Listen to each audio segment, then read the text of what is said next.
पाकिस्तान में बेहद economic potential है। हम दुनिया की 5वीं बड़ी पॉपुलेशन है, एटमी ताकत है, फिर भी हर वक्त IMF और दोस्त ममालिक से कर्जा क्यों मांगते रहते हैं? इस सवाल का जवाब एक्चुअली काफ़ी सिंपल है। अगर हम अपने फेडरल बजट पर ही नज़र डाल लें, जो हमें बताता है कि मुल्क के पास पैसे आए कहाँ से और गए कहाँ, तो सारी सिचुएशन क्लियर हो जाती है। माली साल 2023 में हमारा बजट 16,000 अरब रुपए का था, जो कि डॉलर्स में 65 बिलियन डॉलर्स बनता है।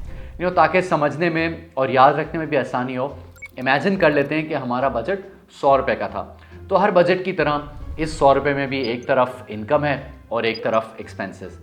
पहले इनकम पर नज़र डाल लेते हैं। तो हमारा टैक्स रेवेन्यू 48 रुपये था, जिसमें सेल्स टैक्स और इनकम टैक्स शामिल है। और हमारा नॉन टैक्स रेवेन्यू 12 रुपये का, जिसमें स्टेट बैंक से आने वाला मुनाफा, पासपोर्ट इशुएंस पे जब हम फ़ीस अदा करते हैं वगैरह वगैरह, जो डिफरेंट किस्म की गवर्नमेंट की रेवेन्यू सोर्सेज हैं उनको मिलाकर, तो ये टोटल बनता है 60, जिसका मतलब है हमारी कुल आमदनी हुई 60 की।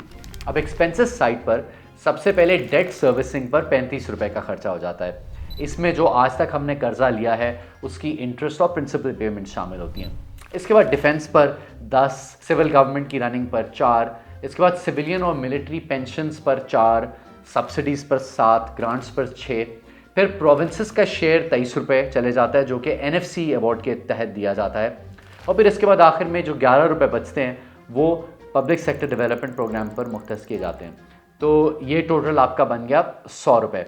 तो अब आप सवाल पूछ रहे होंगे कि अखराजात तो हमने 100 के गिना दिए और आमदनी सिर्फ 60 की, तो इसका डिफरेंस कहाँ गया? तो जो इसका डिफरेंस है 40 रुपये का, इसको बजट डेफिसिट कहते हैं, या उर्दू में इसको खसारा कहते हैं।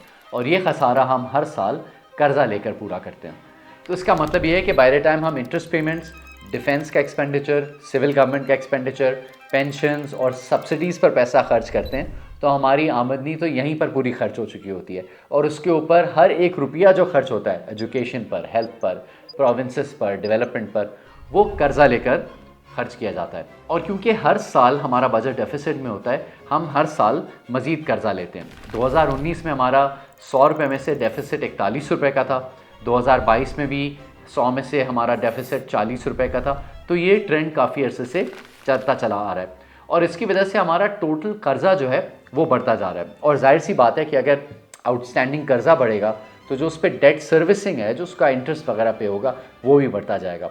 और कर्ज लेना इटसेल्फ कोई इतनी बुरी बात नहीं होती।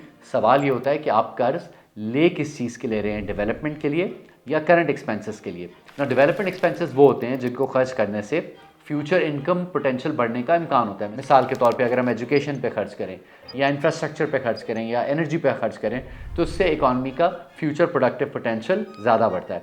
इसके बरक्स करंट एक्सपेंसेस वो होते हैं जो कि डे टू डे जारी अखराजात होते हैं। अगर आप घर की एग्जाम्पल ले लें तो रेंट या खाना पीना करंट एक्सपेंसेस है। आप इस पर जितना ज़्यादा खर्च कर लें वो पैसा खर्च हो जाएगा, लेकिन उस पर आपको रिटर्न वापस नहीं मिलेगा। अनफॉर्चुनेटली हमारी सिचुएशन इस मामले में कुछ अच्छी नहीं है। अगर हम अपने एक्सपेंसेस को एनालाइज करें तो आप नोट करेंगे कि अनफॉर्चुनेटली हम 89 रुपये यानी कि 89 रुपीज़ करंट एक्सपेंसेस यानी कि जारी अखराजात पर खर्च कर रहे हैं और सिर्फ 11 रुपये डेवलपमेंट पर खर्च कर रहे हैं। और ये कोई नई बात नहीं, ये एक ट्रेंड काफ़ी अरसे से चलता आ रहा है। 2010 में हमने 21 रुपये 100 में से डेवलपमेंट पर खर्च किए थे।